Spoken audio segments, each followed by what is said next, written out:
네, 안녕하십니까. 김 선생의 서울 이야기를 전하는 강사 김효입니다. 오늘 이 시간에는 아연 애고개와 응봉산 애장터라는 제목으로 말씀을 드려보도록 하겠습니다. 지금 이 화면 속에서 표시되고 있는 지도를 보게 되면 도심 중심에 해민서가 위치하고 있다라고 하는 것을 알 수가 있겠습니다. 지금의 을지로 입구에 구리개의 해민서가 있었고요. 한양도성 밖으로 서소문 밖에 서활인서가, 그리고 해암문 밖에 동활인서가 위치했었다가 19세기에 오게 되면 지금의 광희문 밖에 동활인서가 이전했었다라고 하는 것을 알 수가 있습니다. 이처럼 조선시대 한양도성을 둘러싼 바로 이런 의료기구들을 표시해주고 있는데요. 바로 그 중에 이 아연 애오개와 또 한편으로 응봉산 애장터가 위치한 지역이라고 하는 것이 지금 지도상에 표시가 되어 있는데요. 바로 이 동활인서가 위치했었던 것이 지금의 신당동 지역이 되겠고요. 우리가 서대문 밖에 아연이라고 하는 것 자체가 그 지명 유래 자체가 어린이 고개, 애고개, 애오개라고 하는 명칭에서 사용이 되었었다라고 하는 것을 이 경조 오부도에서 우리가 확인해 볼 수가 있겠습니다. 자, 그런 의미에서 아연 애고개와 응봉산 애장터라고 하는 것은 일찍이 이 한양도성 내에 살던 이들이 성저 심리라고 해서 한양도성 밖 심리까지는 묘를 쓸 수 없도록 되어 있었는데, 특별히 그 어린 나이에 죽은 아이들의 경우 이 성문 밖 가까운 야산에 정식 무덤이 아니고 항아리에 담아 묻거나 돌을 대충 얹어 두는 아장의 풍습이 존재해 왔었다고 하는 것이고요. 그 과정 속에서 아연동 애오개와 응봉산 애장터가 그 대표적인 무덤터로서 이렇게 내려오게 되었다라고 보시면 되겠습니다. 그런 의미에서 이런 당시로서는 의료기관과 이 존재했었던 곳과 바로 이런 애장터가 위치적으로 일치한다라고 보시면 되겠습니다. 그래서 서울의 서쪽 지역에 해당이 되는 곳은 서소문 밖 애오개 지역이라고 하는 것은 오늘날의 이 아연이라고 불리워지는 지역에 공동 무덤가에 버려진 아이들의 무덤가인 이 애장터가 존재를 했었고, 그곳 가까이에 소위 도성 밖의 전염병 환자의 격리와 빈민 치료를 위한 서활인서, 이게 고려시대부터 이어져 왔었던 서대비원의 전통을 이어오는 곳이었다라고 보시면 되겠고요. 소위 근대에 들어와서 벤톤 스크랜톤에 의해서 이 서소문 시약소라고 불리워졌었던 지금의 이 아연교회의 전통이 되게 되는 것이 이루어진 곳이 바로 이 애오개라고 볼 수가 있겠습니다. 서울의 동쪽 지역 광희문 밖 신당동 지역의 경우는 바로 이 응봉산 일대의 애장터가 존재하고 있는데요.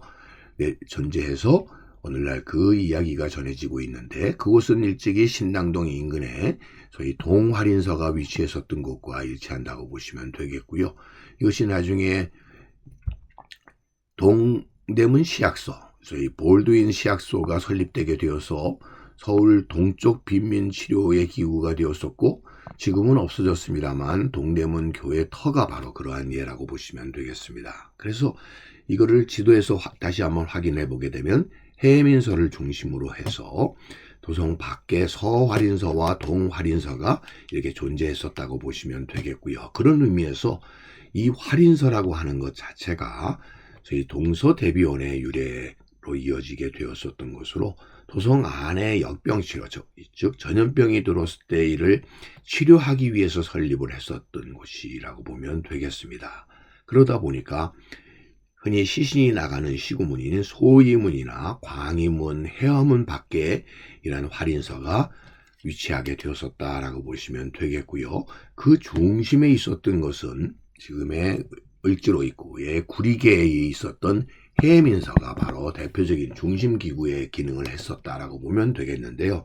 해민서에서는 지체 높은 안학내들을 위한 약방기생들이 이렇게 존재하게 되었었던 것이고, 그러다 보니까 관기들을 선발해서 이를 운영해 왔었다라고 보시면 되겠고, 이를 중심으로 해서 약방 거리가 이렇게 형성이 되어 있었다는 것에 비해서 이 도성 밖에 위치하고 있는 이 동서 대비원이라고 불렸었던 이 활인서의 경우는 무녀들에게 사람을 살리는 업무를 맡기다 보니까 제대로 된 약과 치료가 이루어지기보다는 결국 사람을 살리기 위해서 귀신이 바로 이 병의 근원으로 여겨서 결국 굿을 통해서 치유를 하려는 일들이 벌어지게 되었고, 한양도성에 거주하던 무녀들이 도성에서 퇴출을 되면서 결국 이 무적에 올라있는 무녀들이 광희문이나 서수문 밖에 동서활인서에 배정이 되어서 이러한 마지막 가는 길을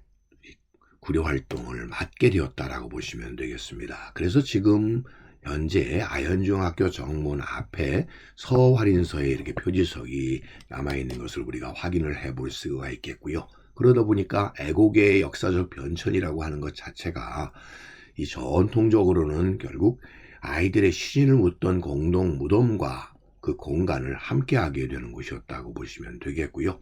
바로 그곳 자체가 일찍이 서활인서, 서대비원과 같이 국가 전염병 격리와 빈민치료를 하던 기구가 있었던 곳이라고 보면 되겠고, 이것이 19세기 말에 들어서게 되면 전염병이 창궐하던 도성 밖의 빈민가가 되게 되었고, 그러다 보니까 이를 구휼하기 위해서 서서문 시약소 같은 것들이 세워지게 된 것이 하나의 애고개의 역사적 변천이라고 이렇게 얘기할 수 있겠고요.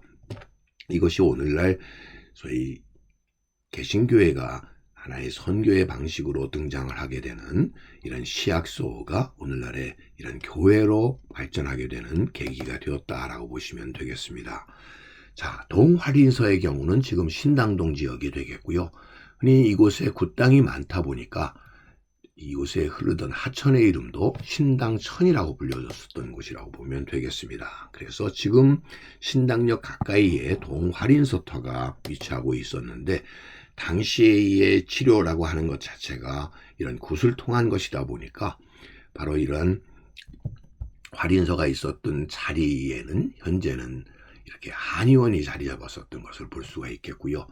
이곳에 대추나무가 남아있는 걸 통해서 소위 귀신을 쫓던 하나의 신앙의 행위의 흔적들을 확인해 볼 수가 있겠습니다. 그러다 보니 바로 이런 활인서가 있었던 곳 가까이에 무덤이 자리 잡게 되게 되었던 것이고, 그래서 서활인서의 애호계인 아현이 자리 잡게 되었듯이 동활인서가 있는 곳 가까이에 바로 이 신당동 지역의 무덤 공동묘지와 수천리 무덤 공동묘지들이 자리 잡게 되었다라고 보시면 되겠죠. 그래서 시구문 밖에 지금 보시는 이런 무덤들이 쭉 이어지게 되었고, 무당들이 많이 살아서 신당천이라고 하는 전통이, 신당동이라고 하는 동명의 유래가 이어지게 되었다라고 보시면 되겠습니다. 그래서 광희문 밖에 이렇게 무덤군들이 나오던 것을 일제강점기에 들어서게 되면서 이를 정비한다고 해서 결국 수천리 지역, 지금의 금호동 지역으로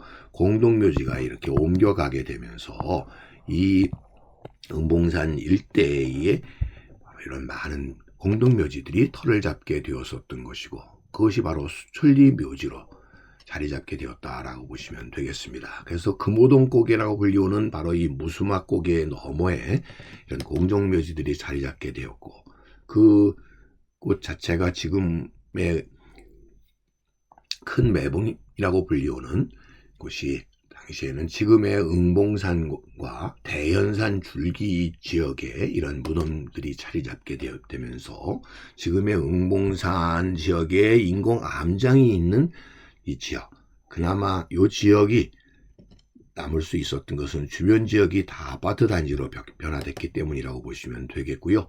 바로 그곳이 그 뒤에는 석재를 하는 암석을 채취하던 채석장으로 사용이 되던 것을 현재는 이렇게 인공암장으로 바뀌게 되었다라고 하는 것을 통해서 이 지역의 역사를 우리가 되짚어 볼 수 있는 그런 의미에서 서울의 대표적인 공동묘지로 이어졌었던 바로 이러한 수천리 애기 무덤터의 이야기가 지금 전해져 내려오다가 결국 이곳은 그 흔적이 오늘날은 이렇게 인공암장 벽으로 바뀌게 되었고, 다만 그런 슬픈 이야기들이 오늘날 이야기로만 전해져 내려오게 되었다라고 보시면 되겠습니다. 그런 의미에서 오늘날 시민들의 건강한 생동감이 넘치는 휴식 공간으로 재탄생하는 역사의 현장이 바로 이런 수천리의 애기 무덤터가 되겠다라고 보시면 되겠습니다. 오늘 이 시간에는 한양도성 밖에 애기들의 무덤터에 해당이 되는 아연